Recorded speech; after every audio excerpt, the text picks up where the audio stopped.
नमस्कार दोस्तों, एक बार फिर स्वागत है मेरे YouTube channel doctor Anil Shakya में आप सबका। जैसा कि आपको अभी तक विभिन्न तरह की जानकारी मैं देता आ रहा हूँ, उससे आपके बच्चों के स्वास्थ्य में सुधार हो रहा होगा, उनका स्वास्थ्य अच्छा रह रहा होगा। यही उम्मीद करते हुए आज कुछ नई जानकारी बता रहा हूँ। नई क्या, वेल नोन जानकारी, आप लोग सब इससे परिचित हैं। बस ये है कि थोड़ा सा हम लोग ध्यान नहीं देते हैं। तो आज मैं बात कर रहा हूं टीकाकरण की। जिस प्रकार बच्चों में मां का प्रथम दूध इम्यूनिटी बढ़ाने का काम करता है, रोगों से लड़ने की प्रतिरोधक क्षमता देता है, उसी प्रकार vaccination is must compulsory, either government और प्राइवेट बोथ। यानी हमको जितने प्रकार के वैक्सीन अवेलेबल हैं बच्चों के लिए, वो अवश्य लगवाना चाहिए और टाइम टू टाइम लगवाना चाहिए। मैं देखता हूं अक्सर मेरे पास पेरेंट्स आते हैं कि जैसे उनको टाइम बच्चे को वैक्सीन लगाने का मान के चलिए कि 10 अप्रैल को, तो लापरवाही करते हुए कोई 15 अप्रैल को आ रहा है, कोई 15 जून को आ रहा है, फिर कोई 15 अगस्त को आ रहा है।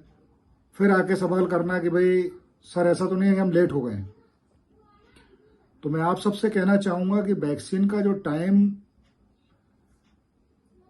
निकाला गया है, तो बड़े रिसर्च के बाद निकाला गया है कि इस टाइम पर यह वैक्सीन अगर लगेगी तो उपयोगी साबित होगी।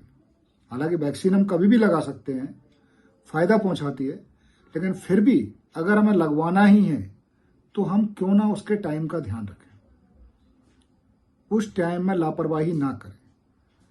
जैसे कि यूनिवर्सल इम्यूनाइजेशन प्रोग्राम है, उसकी गाइडलाइन के अनुसार जो वैक्सीन गवर्नमेंट में प्रोवाइड की जाती है, जन्म के समय हम बीसीजी का टीका लगाते हैं, हेपेटाइटिस बी लगाते हैं और पोलियो की दवा पिलाते हैं।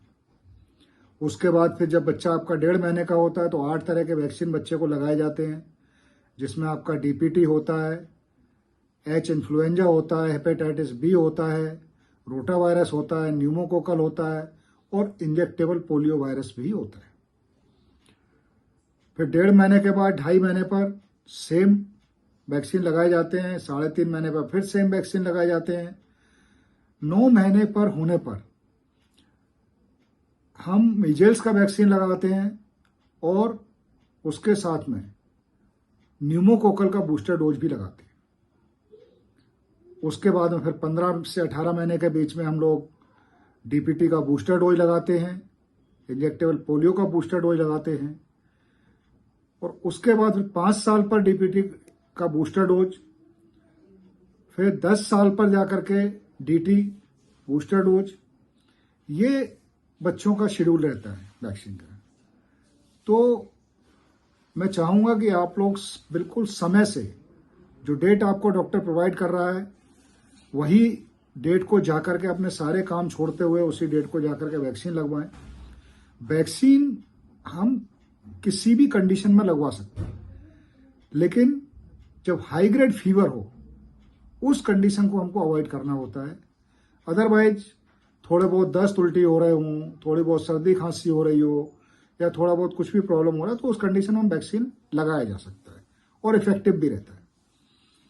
इसके अलावा जो वैक्सीन और हमको लगवाना चाहिए, अगर आप अफोर्ड कर सकते हैं तो, क्योंकि बच्चों के स्वास्थ्य से बढ़कर कुछ नहीं होता है।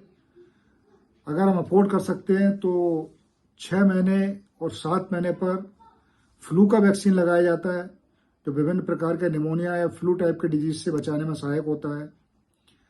उसके बाद फिर 9 महीने पर मेनिंगोकोकल मेनिंजाइटिस से बचाने के लिए एक मेनिंगोकोकल वैक्सीन आता है, वो 9 महीने पर लगाया जाता है और उसका सेकेंड डोज हम लोग 1 साल का होने पर लगाते हैं। उसके बाद 9 से 12 महीने के बीच हमको टाइफाइड का वैक्सीन लगाना होता है। 1 साल का होने पर हेपेटाइटिस ए, कॉलरा और जैपनीज एन्सेफेलाइटिस का वैक्सीन हम लगा सकते हैं। 15 महीने का होने पर आपका चिकन पॉक्स हमको लगवाना चाहिए। चिकन पॉक्स का सेकेंड डोज हम 3 महीने बाद या 5 साल की उम्र होने पर भी लगाते हैं। तो इस टाइप के वैक्सीन मार्केट में और गवर्नमेंट शेड्यूल में उपलब्ध हैं, जो हमको समय समय पर लगाना चाहिए, क्योंकि ये आपके बच्चे की बॉडी के अंदर प्रतिरोधक क्षमता लाते हैं, जिससे आपके बच्चे कम से कम बीमार पड़ते हैं।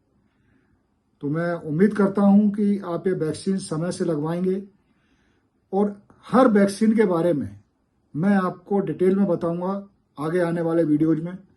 उनको आप ध्यान से जरूर देखें। अगर आपको वीडियो पसंद आते हैं तो लाइक करें और अपने साथियों को भी सब्सक्राइब करने को बोलें। तो आज के लिए आज के वीडियो में इतना ही। आगे फिर नई जानकारी के साथ नई वीडियो मुलाकात होगी। तब तक के लिए सी यू, बाय बाय।